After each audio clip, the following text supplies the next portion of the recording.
السلام علیکم ناظرین، اسلام سے دلچسپی رکھنے والوں کے لیے عظیم تحفہ۔ سعد بن عتیق اس یہودن کی محبت کو تو بھول ہی گیا۔ اس نے یہودن کو گھر بھیج دیا اور ایک بزرگ مسلمان کو بتایا کہ کعب بن اسد نے حی کے کہنے پر قریش کے ساتھ معاہدہ کر لیا ہے۔ اس بزرگ نے یہ اطلاع اوپر پہنچا دی اور رسول اکرم صلی اللہ علیہ وسلم کو بتایا گیا کہ بنو قریظہ نے بنو قینقاع اور بنو نذیر کی طرح اپنا معاہدہ توڑ دیا ہے۔ آپ نے کعب بن اسد کے خلاف کوئی کارروائی کرنے سے پہلے یہ یقین کر لینا ضروری سمجھا کہ بنو قریظہ نے واقعی قریش کے ساتھ معاہدہ کر لیا ہے۔ اللہ اپنے نام لیوا بندوں کی مدد کرتا ہے۔ اس کے فوراً بعد ایک ایسا واقعہ ہو گیا جس سے تصدیق ہو گئی کہ بنو قریظہ اور قریش کے درمیان بڑا خطرناک معاہدہ ہوا ہے۔ واقعہ یوں ہوا، عورتوں اور بچوں کو شہر کے ان مکانوں اور چھوٹے چھوٹے قلعوں میں منتقل کر دیا گیا تھا جو خندق سے دور تھے۔ ایسے ایک قلعے میں رسول اکرم صلی اللہ علیہ وسلم کی پھپھی صفیہ چند ایک عورتوں اور بہت سے بچوں کے ساتھ مقیم تھیں۔ ایک روز صفیہ قلعے کی فصیل پر گھوم رہی تھی۔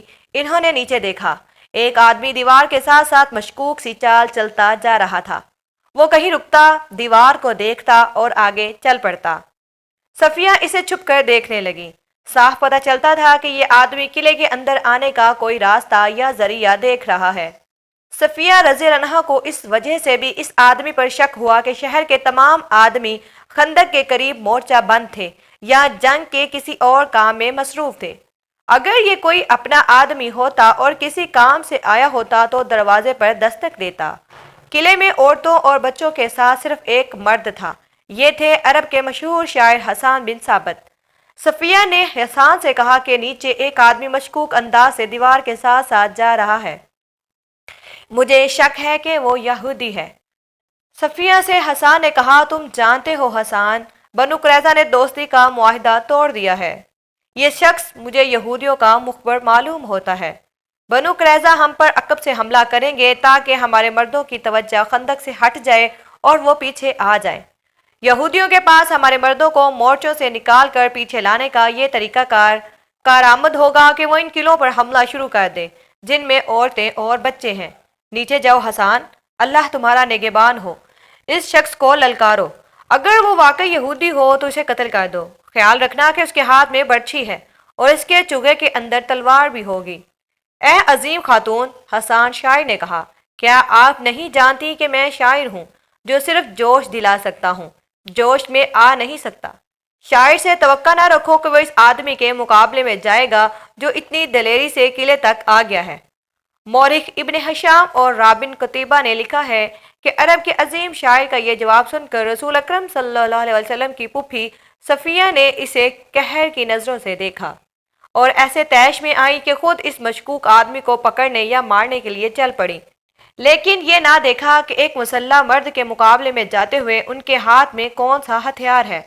وہ جلدی میں جو ہتھیار لے کر گئی وہ برچھی نہیں تھی، تلوار نہیں تھی، وہ ایک ڈنڈا تھا۔ صفیہ دوڑتی باہر نکلی اور اس مشکوک آدمی کے پیچھے جا رکی جو دیوار کے ساتھ ایک اور جگہ کھڑا اوپر دیکھ رہا تھا۔ کون ہے تو؟ صفیہ نے اسے للکارا۔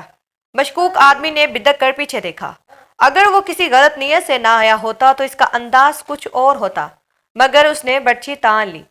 صفیہ نے اس کا چہرہ دیکھا تو کوئی شک نہ رہا، وہ یہودی تھا اور وہ بنو قریظہ کا ہی ہو سکتا تھا۔ اسے یقین تھا کہ ایک عورت اور وہ بھی ایک ڈنڈے سے مسلح ہو کر اس کا کچھ نہیں بگاڑ سکے گی۔ تجھ پر خدا کی لعنت، صفیہ نے للکار کر کہا، کیا تو بنو قریظہ کا مخبر نہیں ہے؟ محمد صلی اللہ علیہ وسلم کی پھپھی، یہاں سے چلی جا۔ یہودی نے کہا، کیا تو میرے ہاتھوں مرنے آئی ہے؟ ہاں، میں بنو قریظہ کا آدمی ہوں، پھر تو یہاں سے زندہ نہیں جائے گا۔ یہودی نے کہکا لگایا اور بڑھ کر برچھی ماری۔ جس تیزی سے برچھی آئی تھی اس سے زیادہ تیزی سے صفیہ ایک طرف ہو گئی۔ یہودی کا وار کھالی گیا تو وہ سنبھل نہ سکا، وہ آگے کو جھکا اور اپنے بڑھتے ہوئے قدموں کو روک نہ سکا۔ صفیہ نے پوری طاقت سے اس کے سر پر ڈنڈا مارا۔ ایک عورت کے بازو میں خدا کا قہر آ گیا تھا۔ یہودی رک کر سیدھا ہوا لیکن اس کا سر ڈولنے لگا۔ صفیہ نے اسے سنبھلنے کا موقع نہ دیا اور اس کے سر پر پہلے سے زیادہ زور سے ڈنڈا مارا۔ اب یہودی کھڑا نہ رہ سکا، اس کے ہاتھ سے برچھی گری، پھر اس کے گھٹنے زمین سے لگے۔ صفیہ نے اس کے سر پر، جس سے خون بہہ کر اس کے کپڑوں کو لال کر رہا تھا، ایک اور ڈنڈا مارا۔ وہ جب بے ہوش ہو کر لڑھک گیا تو صفیہ اس کے سر پر ہی ڈنڈے مارتی چلی گئی۔ جیسے زہریلے ناگ کا سر کچل رہی ہوں۔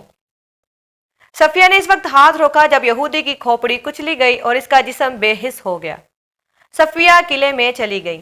حسان، صفیہ نے اپنے شاعر حسان سے کہا، میں وہ کام کر آئی ہوں جو تمہیں کرنا تھا۔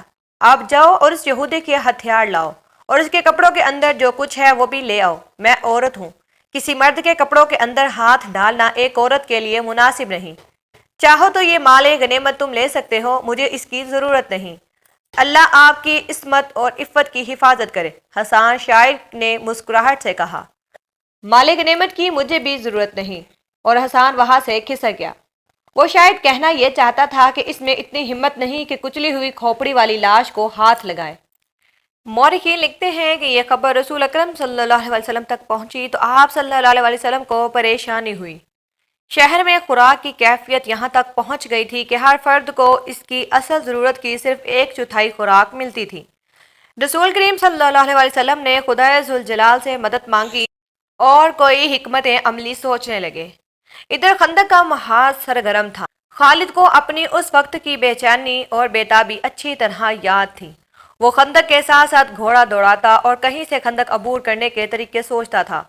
وہ مرد میدان تھا، لڑے بغیر واپس جانے کو اپنی توہین سمجھتا تھا، مگر وہاں لڑائی اس نوعیت کی ہو رہی تھی کہ قریش کے تیر انداز خاصی تعداد میں خندق کے اس مقام پر قریب آتے جہاں مسلمان مورچہ بند تھے۔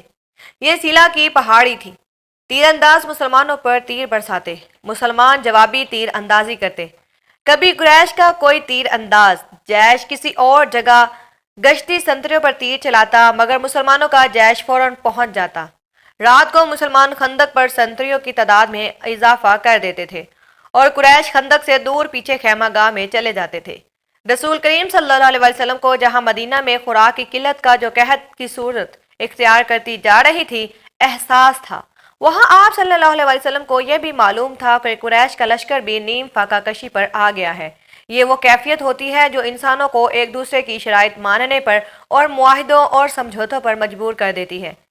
کسی بھی تاریخ میں اس شخص کا نام نہیں لکھا جسے رسول کریم صلی اللہ علیہ وسلم نے خفیہ طریقے سے قریش کے اتحادی غطفان کے سالار اینیا کے پاس اس مقصد کے لیے بھیجا کہ اسے قریش کی دوستی ترک کرنے پر آمادہ کرے۔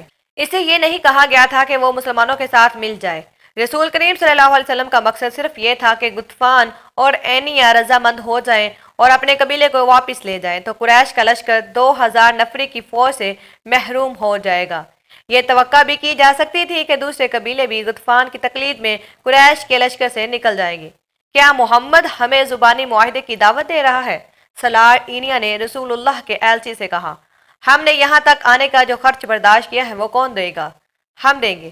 رسول خدا کے ایلچی نے کہا، نبی کریم صلی اللہ علیہ وسلم نے فرمایا ہے کہ تم لوگ اپنے قبیلے کو واپس لے جاؤ تو اس سال مدینہ میں کھجور کی جتنی پیداوار ہوگی اس کا تیسرا حصہ تم لے جانا، خود مدینے آ جانا، پوری پیداوار دیکھ لینا اور اپنا حصہ اپنے ہاتھوں الگ کر کے لے جانا۔ سالار اینیا میدان جنگ میں لڑنے اور لڑانے والوں کی قیادت کرنے والا جنگجو تھا، لیکن غیر جنگی مسائل اور امور کو بہت کم سمجھتا تھا۔ مورخ ابن قتیبہ نے لکھا ہے کہ اس واقعے کے کچھ عرصہ بعد رسول اللہ صلی اللہ علیہ وسلم نے اسے مستعد احمق کا خطاب دیا تھا۔ وہ بڑے طاقتور جسم اور جسمانی لحاظ سے پھرتیلا اور مستعد رہنے والا آدمی تھا۔ اس نے اپنے سردار غطفان سے بات کی، خدا کی قسم محمد نے ہمیں کمزور سمجھ کر یہ پیغام دیا ہے۔ غطفان نے کہا، اس کے ایلچی سے پوچھو کہ مدینہ کے اندر لوگوں کو بھوک کا سامنا نہیں، ہم انہیں بھوک سے نڈھال کر کے ماریں گے۔ کیا تم دیکھ نہیں رہے کہ ہمارا اپنا لشکر بھوک سے نڈھال ہو رہا ہے؟ سالار اینیا نے کہا، مدینے والے اپنے گھروں میں بیٹھے ہیں، ہم اپنے گھر سے بہت دور آ گئے ہیں۔ کیا لشکر میں تم بے اطمینانی نہیں دیکھ رہے؟ کیا تم نے نہیں دیکھا کہ ہماری کمانوں سے نکلے ہوئے تیر اب اتنی دور نہیں جاتے جتنی دور اس وقت جاتے تھے جب تیر اندازوں کو پیٹ بھر کر کھانا ملتا تھا؟ ان کے بازوؤں میں کمانیں کھینچنے کی طاقت نہیں رہی۔ کیا اس کا فیصلہ تم کرو گے کہ ہمیں محمد کو کیا جواب دینا چاہیے؟ غطفان نے پوچھا، یا میں فیصلہ کروں گا جو قبیلے کا سردار ہوں؟ خدا کی قسم میدان جنگ میں جو فیصلہ میں کر سکتا ہوں وہ تم نہیں کر سکتے، سالار اینیا نے کہا، اور میدان جنگ سے باہر جو فیصلہ تم کر سکتے ہو وہ فیصلہ میری عقل نہیں کر سکتی۔ میری عقل تلوار کے ساتھ چلتی ہے، مگر یہاں میری فوج کی تلواریں اور برچھیاں اور ہمارے تیر مایوس ہو گئے ہیں۔ ہم خندق کے پاس نہیں جا سکتے، ہمیں محمد کی بات مان لینی چاہیے۔ اور انہوں نے رسول کریم کی بات مان لی۔ ایلچی امید افزا جواب لے کر آ گیا۔ اسے قریش کا کوئی آدمی نہیں دیکھ سکا تھا کیونکہ غطفان کی فوج محاصرے کے کسی اور مقام پر تھی۔